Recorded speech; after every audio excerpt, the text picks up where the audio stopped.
The autumn air in Philadelphia had that particular bite to it that signaled the real arrival of fall, not the calendar fall, but the kind where you could see your breath in the early evening, where the leaves didn't just change color, but actually started letting go of their branches, swirling down onto sidewalks and collecting in doorways. Emily Carter pulled her cardigan tighter around her shoulders as she wiped down the last booth in the diner. The old clock on the wall, the one with the faded Coca-Cola logo that had been there since before she was born, read 9:47 p.m., 13 minutes past official closing time, but who was counting? The diner was small, almost cramped, with a counter that had seen better decades and booths with red vinyl seats that were held together more by duct tape and hope than by their original stitching. But it was clean. Emily made sure of that. Every night she stayed late to wipe down every surface to make sure the salt and pepper shakers were filled, to ensure that when the morning shift arrived, everything would be ready. It wasn't just about the job. It was about pride. It was about control, in a life that often felt like it was spinning away from her. Outside, the streetlights cast an orange glow onto the empty parking lot.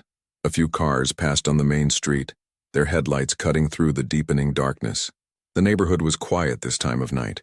The dinner rush long over, the late-night crowd not yet emerged. This was the in-between time, when the city seemed to pause and take a breath. Emily moved behind the counter, checking that the coffee machine was off, that the cash register was locked. She'd already counted out the till, separated the bills, filled out the deposit slip. Muscle memory at this point. She'd been working at Eddie's Diner for 3 years, ever since she'd moved to Philadelphia from a small town in Pennsylvania that she preferred not to think about. 25 years old, she thought as she untied her apron. 25, and still serving coffee and eggs to strangers. Still living in a studio apartment with a radiator that clanked all night. Still putting off the dreams she'd had when she first arrived in the city. College, maybe. Or art school. Something more than this. But dreams cost money, and money was always just out of reach. She shook her head, dismissing the familiar spiral of thoughts. No point dwelling on it. Not tonight. Not when she was tired and just wanted to go home, heat up some leftover pasta, and watch something mindless on her laptop until she fell asleep. Emily grabbed her jacket from the hook by the kitchen door and shrugged it on. She did one final sweep of the diner with her eyes. Everything in its place. Good. She reached for the light switches, ready to plunge the space into darkness when she heard it. A sound from outside, from the back of the building. She paused, her hand hovering over the switches. It wasn't unusual to hear sounds out there. The diner shared an alley with a small grocery store and a closed-down dry cleaner. Sometimes raccoons got into the dumpsters. Sometimes homeless individuals sought shelter behind the buildings, especially as the weather turned colder. But this sound was different. It was heavier. A scraping sound, like something being dragged. And then, was that a groan? Emily's heart rate picked up slightly. She told herself it was nothing. Probably just the wind knocking something over. Or maybe old Mr. Chen from the grocery store taking out late trash. Nothing to worry about. But her feet didn't move toward the front door. Instead, she found herself walking toward the back exit, the one that led to the alley. Her hand was already on the doorknob before her brain caught up with her body.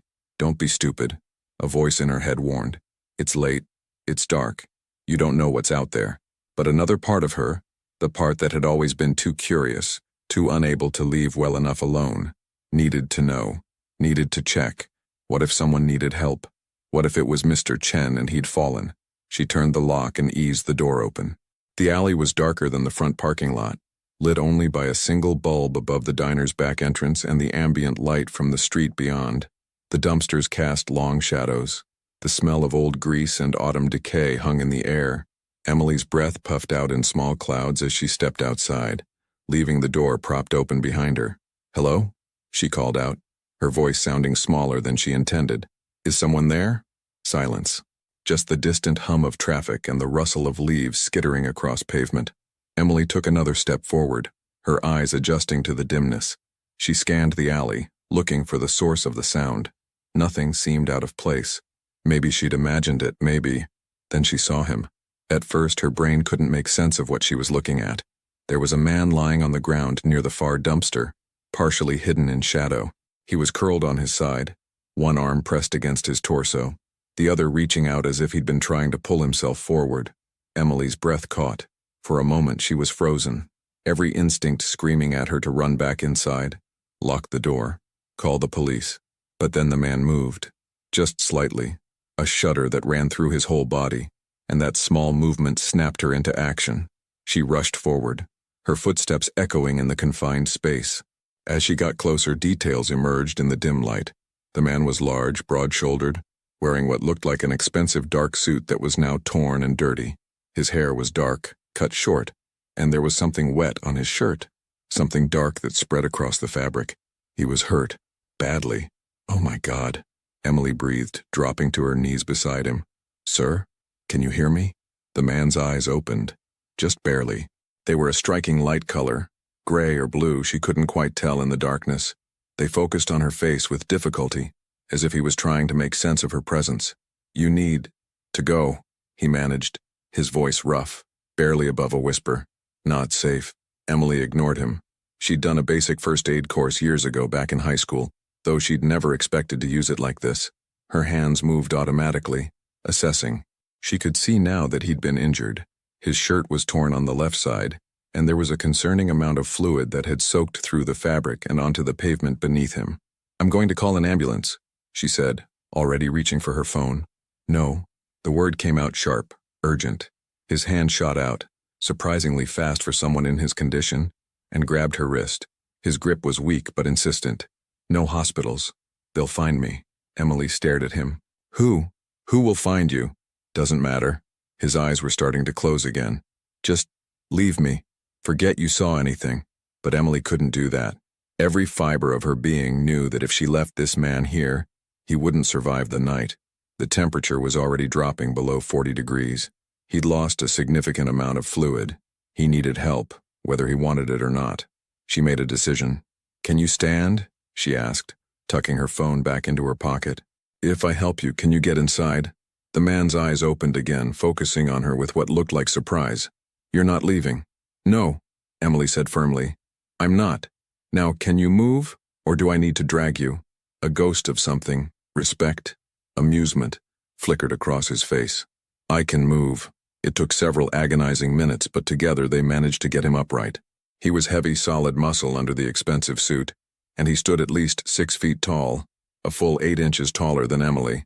He leaned heavily on her, and she could feel him trembling with the effort of staying conscious. Step by painful step, they made it to the back door. Emily maneuvered them inside into the diner's small kitchen area. She guided him to a chair near the prep station and eased him down.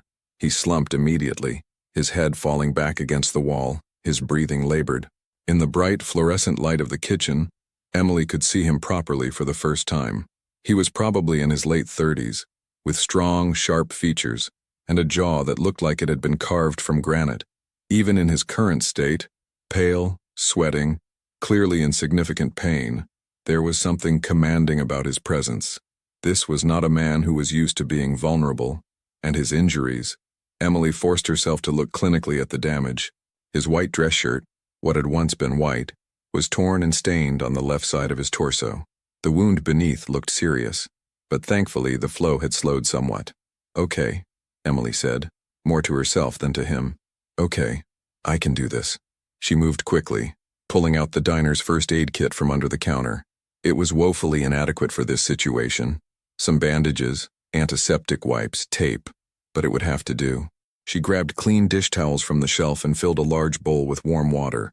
I need to see how bad it is, she said, returning to his side. I'm going to have to cut away your shirt. Is that okay? He nodded, barely. His eyes tracked her movements with an intensity that might have been unsettling under different circumstances.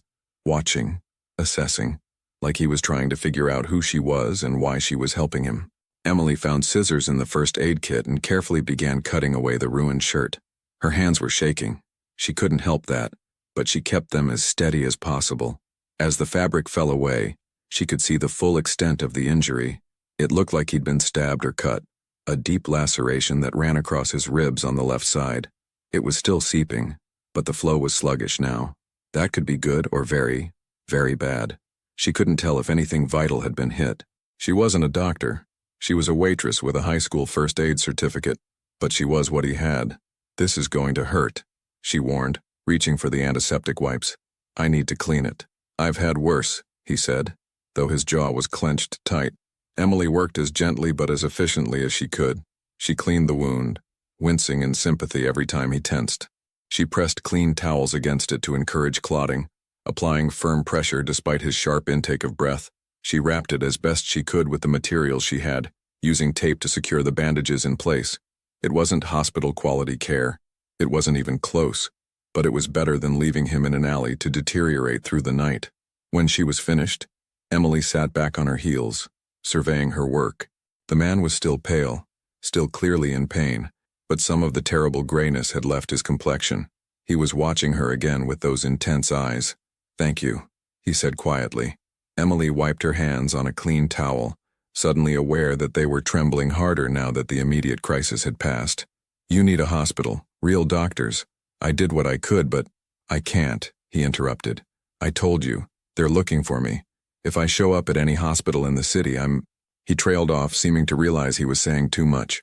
Emily studied him, really looked at him. The expensive suit, even ruined. The watch on his wrist that probably cost more than she made in 6 months. The way he held himself, even injured, like someone used to authority, to respect, to power. The fact that someone had hurt him this badly, and that he was more worried about being found than about his injuries. This man was in trouble. Serious trouble. The kind of trouble that most people would run from.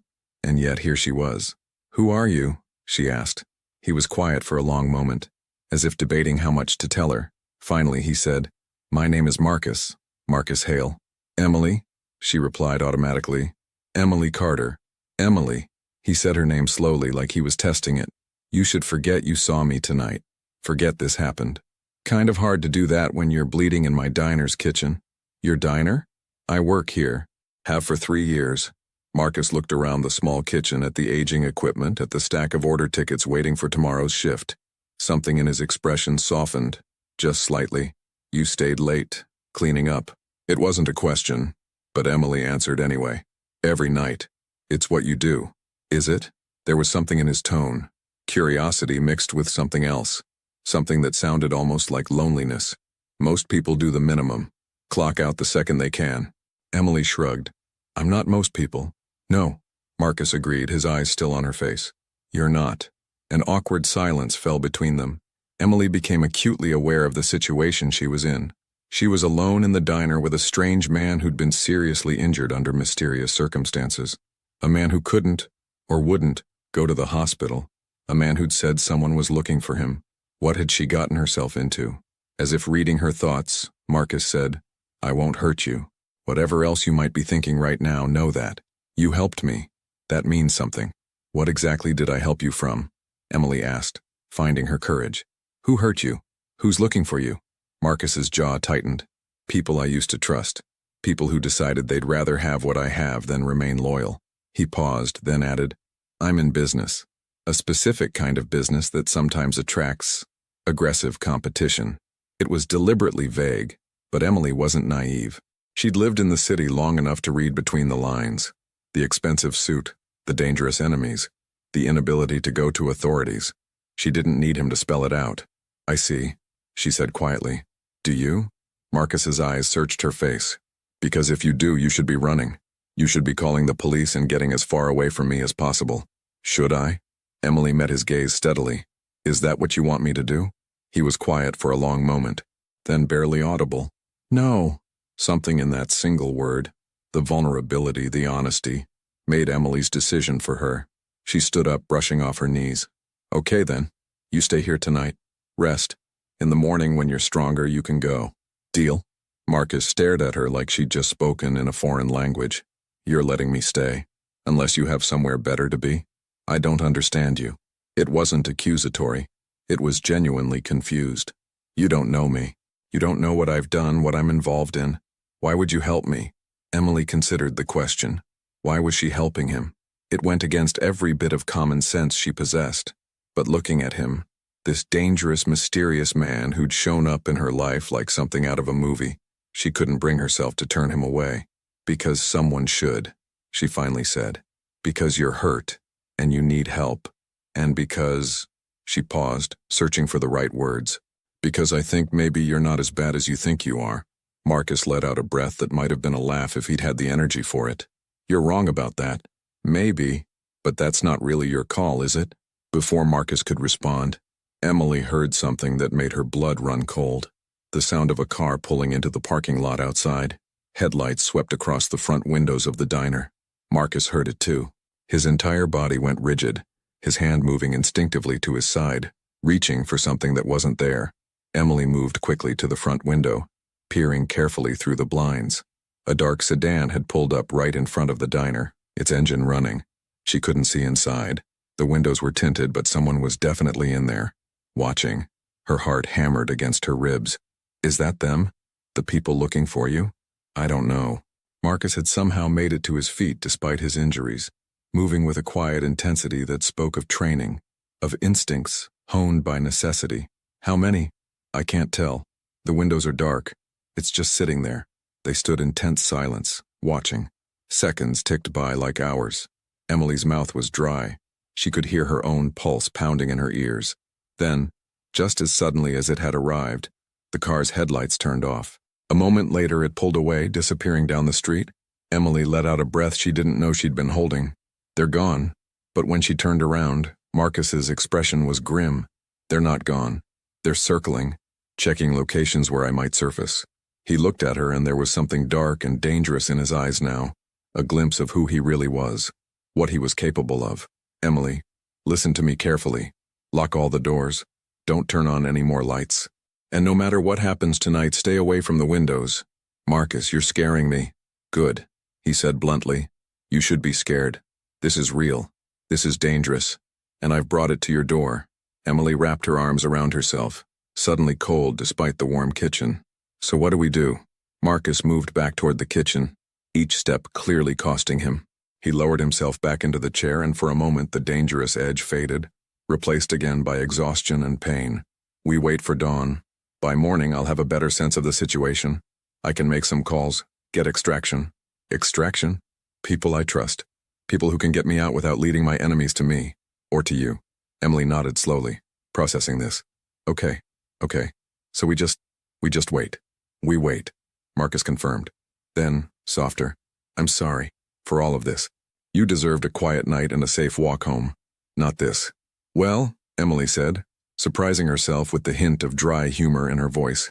I did say I wanted something more exciting than serving eggs and coffee. Marcus actually smiled at that. A real smile that transformed his face, making him look younger, less dangerous. Careful what you wish for. Emily moved to the coffee maker. If they were going to be stuck here all night, they might as well have caffeine. As she measured out the grounds and filled the water reservoir, she asked, Marcus, what happened tonight? I mean, really happened? He was quiet for so long that she thought he might not answer. Then, I was set up, ambushed by someone in my organization. Someone I trusted. His voice was tight with barely contained anger. They lured me to a meeting, said there was a situation that needed my immediate attention. I walked right into it. But you got away. Barely. I managed to get out, but I was... He gestured to his side. Compromised. I couldn't go to any of my properties, couldn't go to my people. Anyone could be involved. So I ran. Ended up in your alley. Lucky for you, Emily said quietly, pouring 2 cups of coffee. Lucky for me, Marcus agreed, watching as she brought him a cup. Though I'm not sure luck is the right word. More like grace. An undeserved second chance delivered by a kind-hearted waitress who should have known better. Emily sat down across from him, cradling her own cup. I'm going to choose to take that as a compliment. It was meant as one. They drank their coffee in companionable silence. Outside, the city continued its nightly rhythms. Cars passing, distant sirens, the endless hum of urban life. Inside the diner, in the small bubble of fluorescent light, 2 people from completely different worlds sat together, bound by circumstance and a shared need to survive the night. Emily studied Marcus over the rim of her cup. In the harsh kitchen light, she could see the lines of pain bracketing his mouth, the exhaustion in his eyes, but she could also see intelligence there, calculation, strength. This was a man who'd built something, even if that something existed in the shadows. This was a man who people followed, who people feared. And yet, he'd thanked her for helping him. He'd apologized for putting her in danger. He'd smiled at her weak joke. Who was Marcus Hale, really? You're staring, Marcus observed, not looking away from his coffee. Sorry, I'm just trying to figure you out. Don't waste your time. I'm not that complicated. I doubt that. Marcus did look up then, meeting her eyes. What do you want to know? Emily thought about that. What did she want to know? Everything? Nothing? Why did they betray you? Money? Power? Impatience? He sighed. I run things. A certain way. With certain rules. Not everyone agrees with those rules. Some people think I'm too cautious. Too concerned with minimizing collateral impact. Collateral impact, Emily repeated. That's one way to put it. What would you prefer I say? The truth, maybe? Marcus held her gaze for a long moment. Then slowly, I try not to let innocent people get hurt. In my line of work, that makes me weak, makes me a target. Because people like me, people in my position, we're supposed to be ruthless. We're supposed to do whatever it takes to maintain power, but he trailed off, seeming to struggle with the words. I set up systems, rules, lines that don't get crossed, and someone decided those lines were negotiable. Emily absorbed this. So you're the good guy, in this story? Marcus laughed. A short, bitter sound. No, don't mistake me for something I'm not. I've done things that would horrify you, made choices that cost people dearly. I'm not a hero, Emily, but I'm trying to be less of a villain than I could be. Then maybe I should be, according to people like Vincent. Vincent? Marcus's expression darkened. My second in command. Or he was. Now he's the one trying to take everything I've built. Because you have rules. Because I have rules, Marcus confirmed. And he sees those rules as weakness. Emily set down her coffee cup. I don't think having principles is weakness. No? Marcus smiled sadly. Then you're one of very few. Another silence fell, but this one felt different. Less tense. Almost comfortable. Emily found herself relaxing slightly, the initial terror of the situation fading into something else. Not quite trust. She wasn't that naive, but a tentative understanding. This man was dangerous. That much was clear, but he wasn't dangerous to her. At least, not intentionally. And right now, in this strange, suspended moment, that was enough. What about you? Marcus asked suddenly. Why does a smart woman like you spend her nights cleaning a diner? Emily shrugged.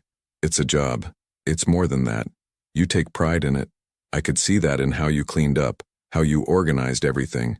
That's not just going through the motions. I guess I figure if you're going to do something, you should do it right, even if it's not your dream job. And what is your dream job? Emily hesitated. She rarely talked about this with anyone. Her dreams felt too fragile, too unlikely. But something about the intimacy of the moment, the late hour, the shared danger, the strange connection forming between them, made her answer honestly. I wanted to study art, maybe teach someday, or work in a gallery, something creative, something that mattered. Why don't you? Money, time, life. Emily laughed softly. The usual reasons. I moved here 3 years ago thinking I'd save up, apply to schools. But rent is expensive, and the diner pays just enough to get by. And by the time my shift ends, I'm too tired to even think about applications. Days turn into months, months into years, and suddenly you're 25 and no closer to your dreams than when you started. Marcus was quiet, watching her with those intense eyes. You're too smart for this. Smart doesn't pay the bills. No, he agreed, but it should count for something. Before Emily could respond to that, a sound from outside made them both freeze. Footsteps in the alley. Slow, deliberate. Coming closer, Marcus was on his feet instantly, moving faster than someone with his injuries should be able to move. He pressed a finger to his lips, signaling silence, then pointed toward the dining area. He wanted her to go hide. Emily shook her head. This was her diner. She wasn't leaving him alone. The footsteps came closer, stopped right outside the back door. Emily held her breath, watching the doorknob. She'd locked it. She was sure she'd locked it. But what if she hadn't? What if whoever was out there tried the handle, found it open? A shadow passed across the small window in the door. A figure, large and broad-shouldered, looking in. Marcus had positioned himself beside the door, ready. Emily could see the tension in every line of his body, the way he was preparing to fight despite his injuries. This was a man who wouldn't go down easily. The doorknob rattled. Testing. Emily's heart was in her throat. Then mercifully the footsteps retreated, moving away, back toward the street. They waited in frozen silence for what felt like an eternity. Finally, Marcus relaxed marginally, though he stayed alert. They're checking all the buildings. Systematic search. For you? For me? Emily realized she was shaking. How long will they keep looking? Until they find me, or until I eliminate the threat? Marcus turned to look at her, and his expression was serious. Emily, I need you to understand something. This isn't going to stop. Vincent won't quit until he's won or I've stopped him. And right now I'm compromised, wounded, separated from my resources. That makes me vulnerable. And anyone associated with me. He didn't finish the sentence. He didn't have to. You're saying I'm in danger. I'm saying you're already involved. The moment you helped me, you became part of this. And I'm sorry for that. Sorrier than you can know. Emily wrapped her arms around herself, feeling the weight of his words. She should be terrified. She should be calling the police right now, regardless of what he'd said. This was insane. This was way beyond anything she'd ever dealt with. But looking at Marcus, at this dangerous, complicated man who'd shown her more honest emotion in one night than most people did in months, she found she couldn't turn away. So what do we do? She asked.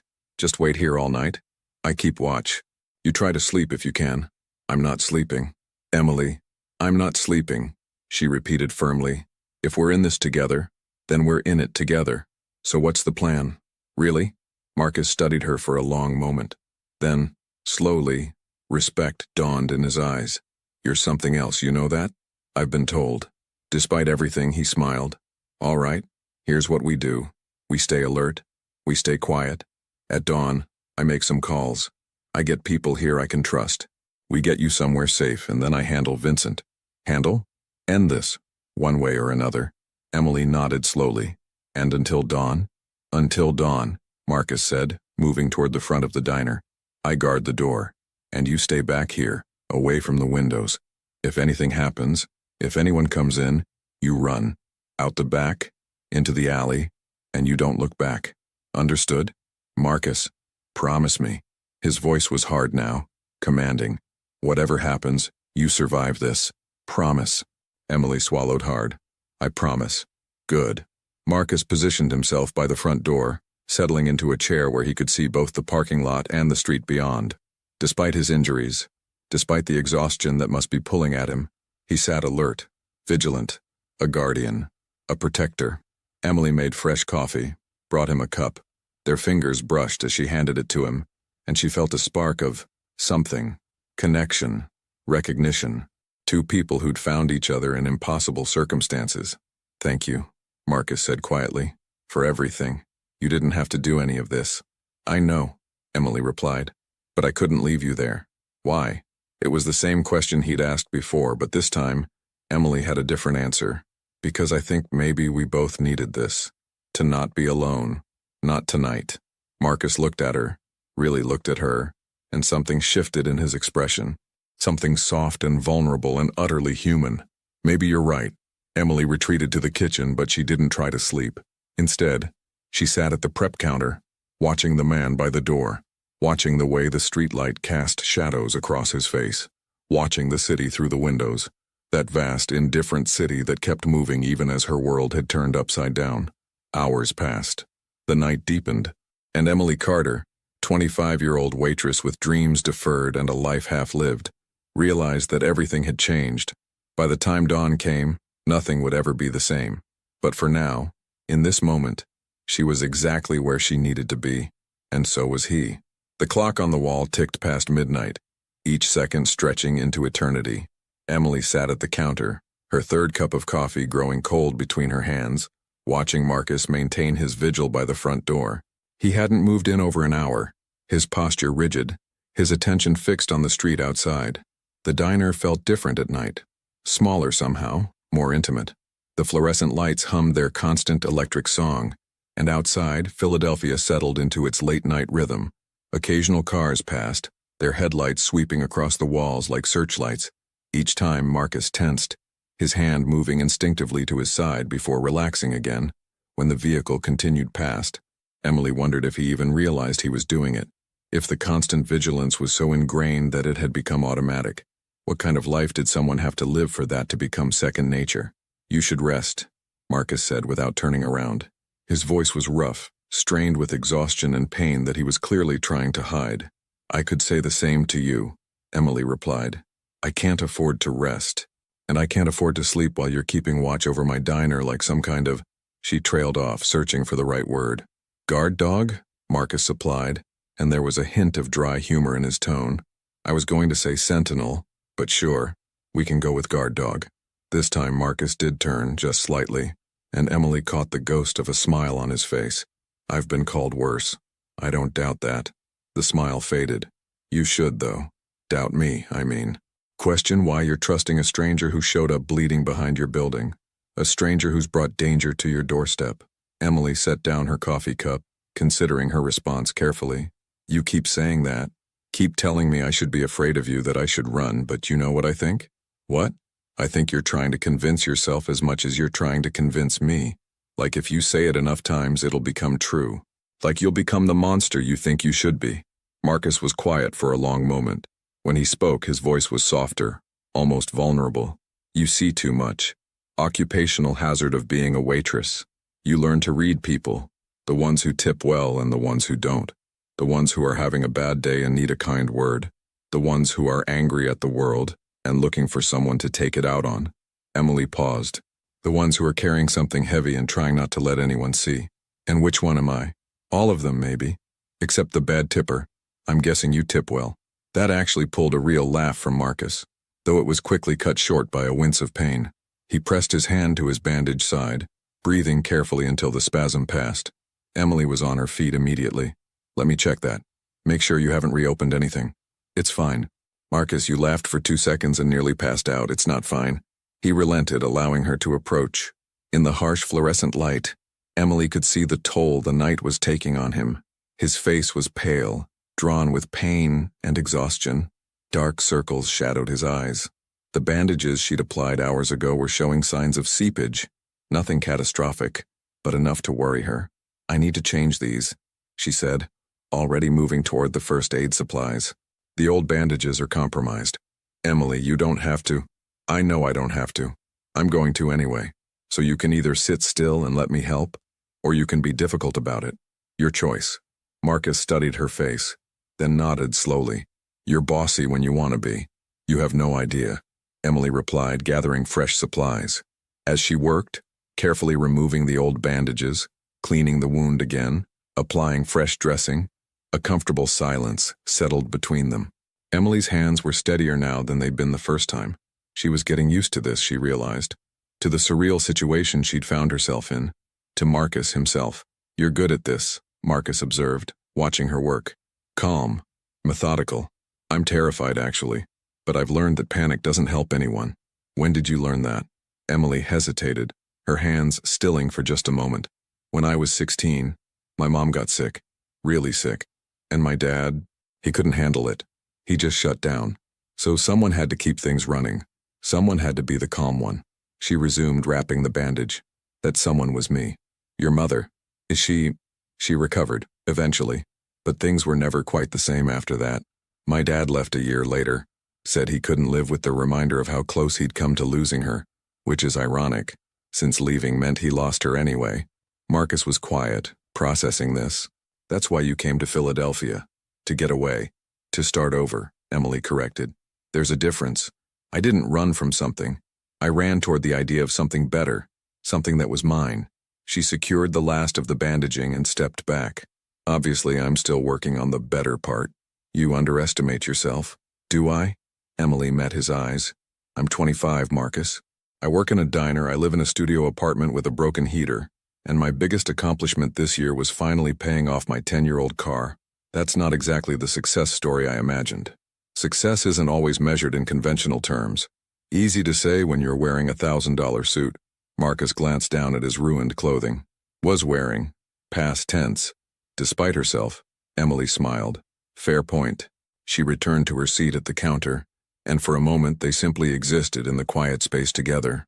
Outside, the city continued its endless movement.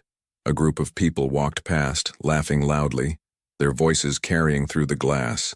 Normal people, Emily thought. People having a normal night. Not sitting in a closed diner with a wounded man hiding from enemies who wanted to hurt him. When had her life become so surreal? Tell me about your business, Emily said suddenly. Not the dangerous parts, just what do you actually do, day to day? Marcus shifted in his chair, considering. I manage properties, oversee operations, resolve disputes, ensure that agreements are honored and that people under my protection remain safe. That sounds almost legitimate when you put it that way. Parts of it are. I own several restaurants, a few apartment buildings, some commercial properties. Those are completely above board. The rest? He made a vague gesture. The rest exists in the spaces between legal and illegal. Gray areas. And the people under your protection, they pay you for that? In various ways, yes. Money, loyalty, information. It's a transactional relationship, but it's also more than that, or it should be. Marcus leaned back carefully, mindful of his injuries. That's what Vincent doesn't understand. He sees it purely as business. Extract maximum value, minimize investment. But sustainable operations require trust. Require showing that you'll honor your commitments even when it's costly to do so. Emily listened, fascinated despite herself. This wasn't how she'd imagined someone in Marcus's position would think. You sound like a business professor. I studied economics, actually, before everything changed. What changed? Marcus's expression grew distant. My father passed away when I was 23. He'd built an organization, a network of relationships and obligations, and suddenly all of that fell to me. I could have walked away, probably should have, but there were people depending on those relationships. Employees who needed their paychecks, families who relied on the stability my father's organization provided. He paused. So I stayed, learned the business, made it my own. Do you regret it? The question hung in the air between them. Emily almost took it back. It felt too personal, too probing, but Marcus seemed to be genuinely considering it. Some days, he finally said, some days I think about what life might have been like if I'd chosen differently, finished my degree, gotten a normal job, married someone nice, had kids, worried about mortgage payments and lawn maintenance. He smiled sadly. But then I remember that choice wasn't really available to me, not in any meaningful way. The moment my father died, I became a target. Walking away wouldn't have protected me. It just would have made me vulnerable. So you chose power over safety. I chose survival. The power was just a necessary tool. Emily absorbed this, trying to imagine the weight of that choice. Making decisions at 23 that would define the rest of your life. Inheriting not just wealth, but danger, obligation, and a world that operated by rules most people never even knew existed. What about you? Marcus asked, turning the question back on her. Do you regret your choices? Which ones? Coming to Philadelphia. Working at the diner. Putting your dreams on hold. Emily traced the rim of her coffee cup, thinking. I don't know if regret is the right word. Frustrated, maybe. Disappointed in myself for not being braver, for not taking more risks. She looked up at him. But then again, taking risks can lead to sitting in a diner at 1 a.m. with a wounded stranger, so maybe I'm doing better than I thought. Marcus laughed again, more carefully this time. I'm not sure I'm the best example of risk-taking working out well. You're alive, aren't you? Despite someone trying to ensure you wouldn't be. That counts for something. Thanks to you. Thanks to both of us, Emily corrected. You got yourself here. You survived long enough for me to find you. That takes strength. Something shifted in Marcus's expression. He looked at her with an intensity that made Emily's breath catch. Why are you being so kind to me? Really? I've given you nothing but reasons to be afraid to protect yourself, yet here you are, sitting with me, talking to me like I'm a normal person. Aren't you? You know I'm not. Emily set down her cup and met his gaze steadily. I think you're a person who's made choices I'll never fully understand, who lives in a world I'll probably never see, who's done things that would probably horrify me if I knew the details. But I also think you're someone who's trying to be better than the hand you were dealt. Someone who has principles even when those principles make life harder. Someone who's capable of gratitude and humor and honesty. She paused. That seems pretty normal to me, just wrapped in extraordinary circumstances. Marcus stared at her like she'd just revealed something profound. You have no idea how rare that is. That kind of grace. Seeing people as more than their worst moments. Everyone's more than their worst moments. Even you. Especially me, Marcus said quietly. I've had more worst moments than most. Before Emily could respond, the sound of a car engine made them both tense. Marcus was instantly alert, moving back toward the window despite the clear pain the sudden movement caused. Emily held her breath as headlights illuminated the parking lot. The car slowed, stopped directly in front of the diner. Emily's heart hammered. This was it. This was what they'd been waiting for all night. The moment when Marcus's enemies found them. But then the driver's side door opened and a woman stepped out. She was older, probably in her 60s, wearing a thick coat and sensible shoes. She walked up to the diner door, peered through the glass, then checked her watch. After a moment, she shook her head and returned to her car, driving away. Emily let out a shaky breath. What was that? Probably someone looking for an open place to eat. Forgetting that everything's closed at this hour, Marcus moved back from the window, but the tension didn't leave his shoulders. But it's a reminder. We're exposed here. Sitting ducks. So what do we do? Marcus checked his watch. A reflex, Emily realized, since he'd already checked it a dozen times that night. 2 more hours until dawn, then I make my calls. And until then, we wait, we watch, and we hope Vincent's people are thorough enough to search everywhere except the obvious places. The obvious places being a closed diner? Exactly. Too public. Too visible. Not the kind of place someone like me would hide. Marcus settled back into his chair by the door, but Emily could see the toll the night was taking. His movements were slower, more careful. The pain was wearing him down, minute by minute. Emily made a decision. Tell me about your organization. Help me understand what Vincent's trying to take from you. Marcus looked at her questioningly. Why? Because waiting in silence is making both of us anxious, and because I want to understand. What's worth all this? What's worth betrayal and... She gestured at his injuries. And everything that happened tonight? Marcus considered this, then began speaking. My father built a network over 30 years. He started small, collecting rent for landlords who didn't want to deal with difficult tenants, ensuring that business debts got paid, providing security for establishments that needed it. Over time, that grew into something larger, more comprehensive. A protection racket, Emily said, using the term she'd heard in movies. Protection, yes. Racket, no. The difference is consent and value. We never forced anyone into our services. We offered them, and people chose to accept or decline. And those who accepted got real protection, real problem-solving, real stability. But surely not everyone pays willingly. No, Marcus admitted. Not everyone. Some people need encouragement, reminders of their obligations. But even then, there are limits. Lines we don't cross. The rules you mentioned before. Exactly. No targeting families. No involving civilians who aren't part of the business. No unnecessary escalation. Handle problems efficiently but proportionally. And above all, keep your word. If you make a deal, you honor it. Marcus's voice grew harder. Vincent doesn't believe in those limits. He sees them as weakness. He thinks fear is more effective than respect. That intimidation is more efficient than negotiation. And he wants to run things his way. He wants to run things his way, Marcus confirmed. Which means everyone I've protected, every agreement I've made, every promise I've kept, all of it becomes meaningless. People get hurt. Businesses get destroyed. The whole system collapses into chaos. Emily could hear the frustration in his voice, the anger that he was keeping carefully controlled. This wasn't just about power for Marcus. It was about legacy, about responsibility, about maintaining something his father had built. You really care, she said softly, about your people, about doing this right. I care about not being worse than I have to be. There's a difference. Is there, though? Marcus turned to look at her fully. You keep trying to make me into something I'm not. A good person, a hero, and you keep trying to make yourself into something you're not.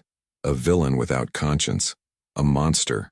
They held each other's gaze, and Emily felt that spark again, that connection that transcended their different worlds.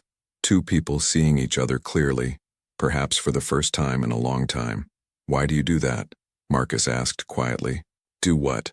Look at me like I'm worth believing in. Emily thought about it. Because maybe you are, and maybe someone needs to remind you of that. Before Marcus could respond, his phone buzzed in his pocket. He pulled it out carefully, checked the screen, and his expression tightened. Message from one of my people. Coded. Vincent's expanding his search pattern. He's hitting every location I've ever been known to frequent. Will he think to check here? I've never been here before tonight. There's no connection, but Marcus hesitated. Vincent's thorough when he wants to be. And desperate. If he's smart, he'll check everywhere within a certain radius of where I was last seen. And where was that? About 6 blocks from here. Emily's stomach dropped. That's close. Too close. Marcus started to stand, then stopped as pain lanced through his side.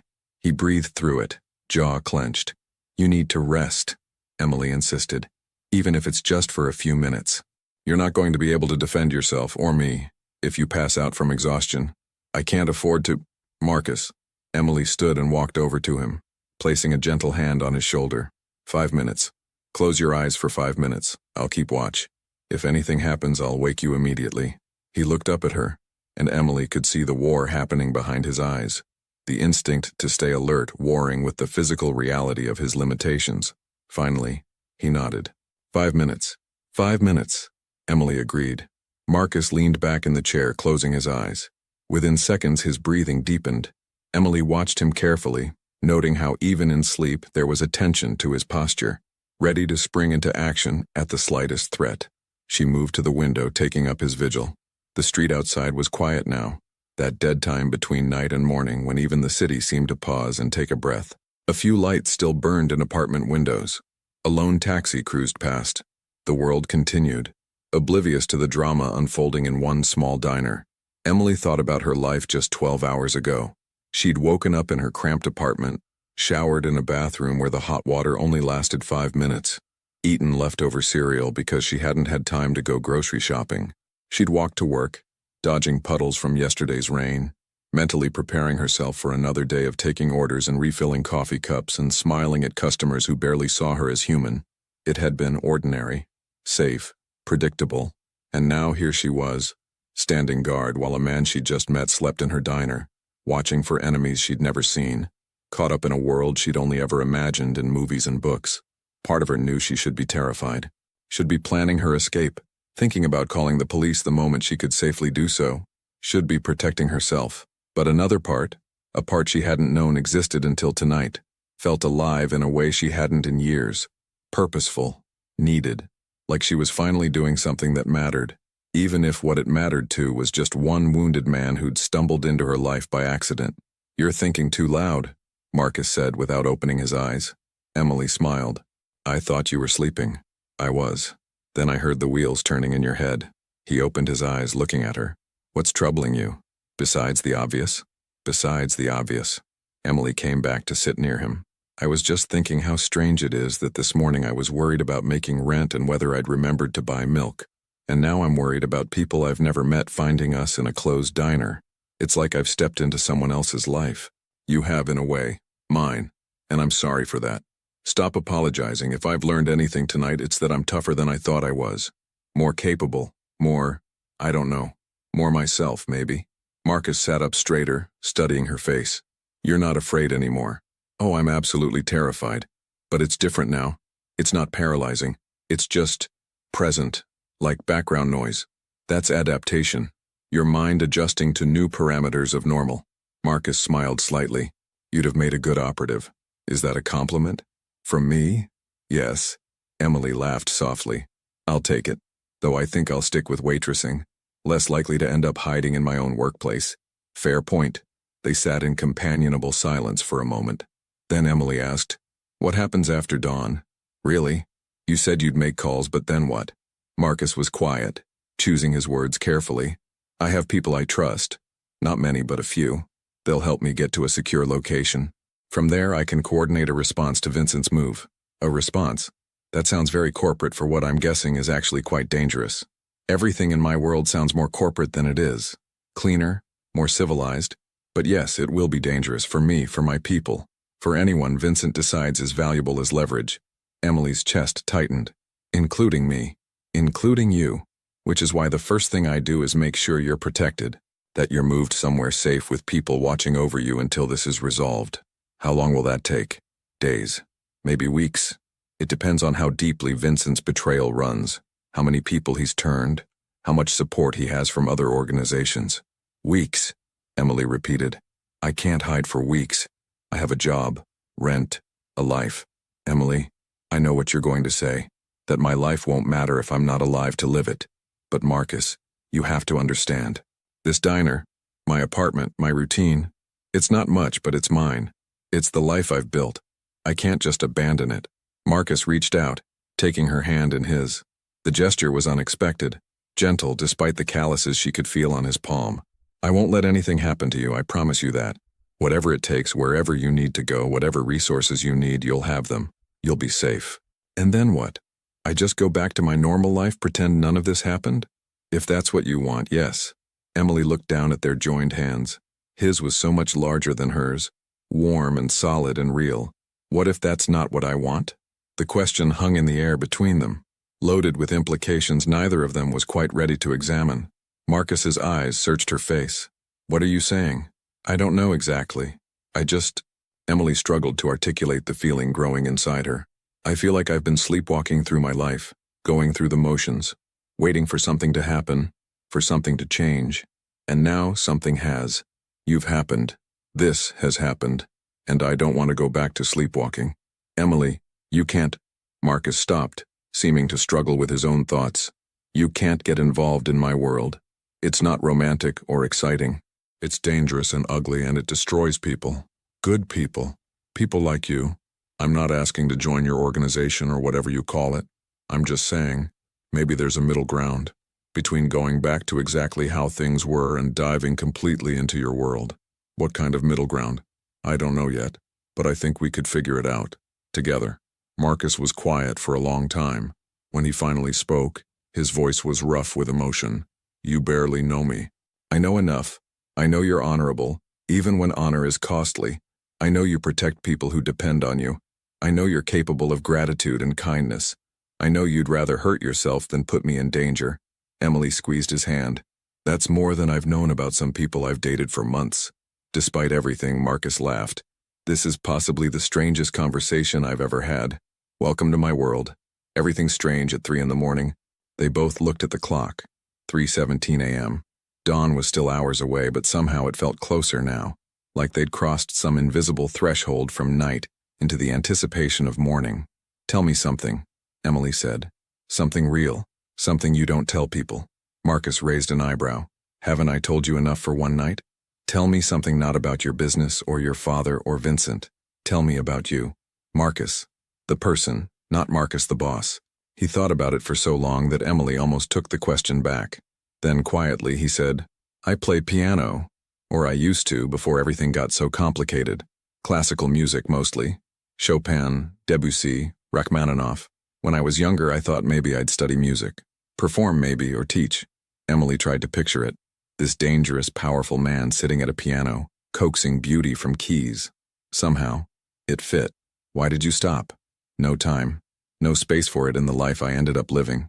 You can't exactly maintain the kind of focus music requires when you're constantly watching your back, dealing with problems, managing crises. He smiled sadly. Though sometimes, late at night when I can't sleep, I'll sit at the piano in my apartment and play. Just for myself. Just to remember what it felt like to create something beautiful instead of just managing chaos. That's not nothing, Emily said softly. That matters. Does it? Yes. Because it means you're not just the life you've been forced to live. You're also the life you dreamed of living. And maybe someday, when all this is over, you'll have space for that again. Marcus looked at her with such intensity that Emily felt her breath catch. You're extraordinary, you know that? The way you see the world. The way you see people. Me. I'm just a waitress who happened to look in the right alley at the right time. No, you're so much more than that. The moment stretched between them, charged with something Emily couldn't quite name. Not romance, not exactly, but connection, understanding, the recognition that two people from completely different worlds had somehow found common ground in the strangest of circumstances. Then Marcus's phone buzzed again, shattering the moment. He checked it, and his expression went cold. We have a problem. What kind of problem? Vincent's people were spotted 3 blocks from here, 15 minutes ago. He stood moving to the window. They're doing a systematic search, building by building. Emily's heart began to race again. Will they come here? Eventually. It's only a matter of time. Marcus turned to face her, and there was steel in his eyes now. The vulnerability of moments before was gone, replaced by the calculating mind of someone who'd survived countless threats. We need a plan. What kind of plan? The kind where you survive this, no matter what happens to me. Marcus, listen to me. He crossed to her, taking both her hands in his. If they come here, if they find us, you play dumb. You tell them I forced my way in, that you were scared, that you don't know anything. You're just a waitress who got caught up in something beyond her control. I'm not leaving you. You're not leaving me. You're surviving. There's a difference. His grip tightened. Promise me, Emily. Promise me that if it comes down to it, you'll protect yourself first. Emily wanted to argue. wanted to tell him that she wasn't going to abandon him after everything. But looking into his eyes, seeing the desperate need there for her to agree, she found herself nodding. I promise. Good. Marcus released her hands and moved back to the window, his entire body on high alert now. Emily could see the transformation, the way he'd shifted from the man who played piano and talked about dreams deferred to someone dangerous, someone capable of handling whatever came through that door. And as she watched him standing guard in her diner, protecting her from threats she'd never imagined, Emily realized something that should have terrified her but somehow didn't. She trusted him, completely, with her life. Outside, the first hints of pre-dawn light were beginning to touch the eastern sky. Not much longer now until dawn, until Marcus could make his calls, until this long, strange, transformative night would end. But first, they had to survive what came next. And in the parking lot, barely visible in the darkness, 3 shadows detached themselves from a car and began moving toward the diner. Marcus moved swiftly toward the back room, positioning himself where he could see both exits. Emily's heart pounded as the shadows approached the front door. Then one of them knocked. A specific pattern. 3 short, 2 long, 1 short. Marcus's entire body relaxed. It's mine, he said, moving to unlock the door. 2 men entered quickly, both wearing dark clothing and serious expressions. The older one, gray-haired and compact, nodded to Marcus. Boss, we got your signal. Carter, Davis. Marcus greeted them with visible relief. Status? Vincent hit 3 of your locations overnight. He's consolidating power fast, telling everyone you're gone. Carter's eyes flickered to Emily, then back to Marcus. He's also put word out about a witness, someone who helped you escape. Emily's blood ran cold. Marcus's jaw tightened. How much does he know? Just that someone pulled you from the scene. No description, no location. But he's looking. Marcus turned to Emily. This is why you need protection. Now. There's more, Davis added. Vincent called a meeting with the other families for tonight. He's trying to legitimize his takeover. Then we don't have much time. Marcus pulled out his phone, making a quick call. He spoke in clipped, coded language, then hung up. I'm calling the meeting myself. This ends today. Carter raised an eyebrow. You sure you're up for that? I don't have a choice. Marcus looked at Emily. But first, we get her somewhere safe. Emily stepped forward. What if I don't go? All 3 men stared at her. Marcus shook his head. Emily, hear me out. Vincent doesn't know who I am or where I am. But if you suddenly move me, if people start appearing around me, that draws attention, makes me visible.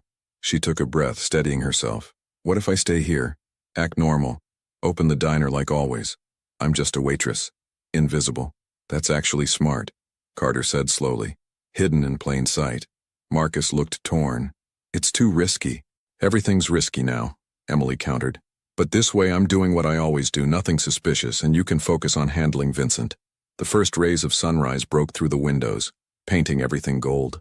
Marcus studied Emily's face for a long moment, and she could see the internal battle he was fighting. We keep 2 people watching the diner at all times, he finally said. Any sign of Vincent's people, they pull you out immediately. And when this is over, we have a serious conversation about your definition of safe. Emily smiled despite everything. Deal. Carter cleared his throat. Boss, we need to move. The meeting's at 8 tonight. That gives us 12 hours to prepare. Marcus nodded, then turned back to Emily. He took her hand, his thumb brushing across her knuckles. Thank you. For everything. For saving my life. For not running when you should have. For seeing something in me worth protecting. You did the same for me, Emily said softly. When this is over, we'll figure out what comes next. Together. Something passed between them. Understanding. Possibility. The recognition that their lives had become irrevocably intertwined. Marcus stepped back reluctantly. Stay alert. Trust your instincts. If something feels wrong, it probably is. I will. The 3 men moved toward the door. Marcus paused at the threshold, looking back at her one more time. Then they were gone, disappearing into the morning light. Emily stood alone in the empty diner, the sun streaming through the windows, the city waking up around her. Everything looked the same as it had yesterday morning, but nothing would ever be the same again. She took a deep breath, tied on her apron, and unlocked the front door. Time to face whatever came next. The day passed in surreal normalcy. Emily served coffee, took orders, smiled at regulars who had no idea that her world had tilted on its axis just hours before. but she felt the watchful presence of Marcus's people, a man reading a newspaper by the window, a woman in a parked car across the street, guardians in the shadows. At 3 p.m., her phone buzzed. A message from an unknown number. Meeting in progress. Stay alert. Emily's hands shook as she poured coffee for table 6. The afternoon stretched endlessly. Every customer who entered made her pulse spike. Every car that slowed outside drew her attention. But nothing happened. The diner remained a bubble of ordinary life, while somewhere across the city, Marcus was facing his betrayer. At 7:47 p.m., as Emily was wiping down the counter for closing, her phone rang. It's over. Marcus's voice was tired but steady. Vincent's been removed from power. The other families sided with me once they heard the evidence of his actions. He's been exiled from the city. Emily sank onto a stool, relief flooding through her. You're okay? I'm okay. Better than okay. A pause. Can I come see you? Yes, please. 20 minutes later, the bell above the door chimed. Marcus walked in, looking exhausted but whole. His suit was fresh, his injuries hidden beneath careful bandaging, but Emily could see the toll the day had taken in his eyes. They stood facing each other across the empty diner. You did it, Emily said. We did it. Your idea? Staying visible, acting normal. It kept you safe, kept Vincent from having leverage. Marcus moved closer, and it gave me the clarity I needed. Knowing you were protected, that you'd made a smart choice. It let me focus on what needed to be done, which was proving that Vincent broke every rule our world operates by, showing the other leaders that his way leads to chaos, making them choose between stability and destruction. He smiled slightly. Turns out most people prefer stability. Emily came around the counter. What happens now? Now I rebuild, strengthen the organization, make sure this doesn't happen again. Marcus reached out, tucking a strand of hair behind her ear. And I figure out how to thank the woman who saved my life. You already did. You kept me safe. You trusted me to make my own choices. I want to do more than that. His hand lingered near her face. I want to be in your life, Emily. If you'll let me. I know it's complicated, I know our worlds are different, but last night talking with you I remembered what it felt like to be seen as a person, not just a position. You gave me that gift. Emily's heart raced. I want that too, but I need something from you. Anything. Don't try to change me. Don't try to pull me fully into your world or push me completely out of it. Let me be myself, waitress, dreamer, whatever that means, while we figure out what this is between us. Marcus smiled, genuine and warm. I wouldn't dream of changing you. You're perfect exactly as you are. He leaned down, pressing a gentle kiss to her forehead. It wasn't romantic passion. Not yet. It was promise, possibility, the beginning of something neither of them had expected. So what's next? Emily asked. Tomorrow you work your shift. I handle my business. And tomorrow night, if you're willing, I take you to dinner. A real date. No danger, no drama. Just two people getting to know each other. That sounds perfect. Marcus moved toward the door, then paused. Emily, thank you. For everything. You already said that. I'll probably say it 1,000 more times. After he left, Emily locked up the diner and walked home through the Philadelphia night. The city looked different now, full of possibility instead of just routine. She'd started yesterday as a waitress with deferred dreams. She was ending today as a woman who'd found courage she didn't know she had, who'd connected with someone extraordinary, who'd proven to herself that she was capable of so much more than she'd believed. Tomorrow would bring new challenges, but for the first time in years, Emily couldn't wait to see what came next.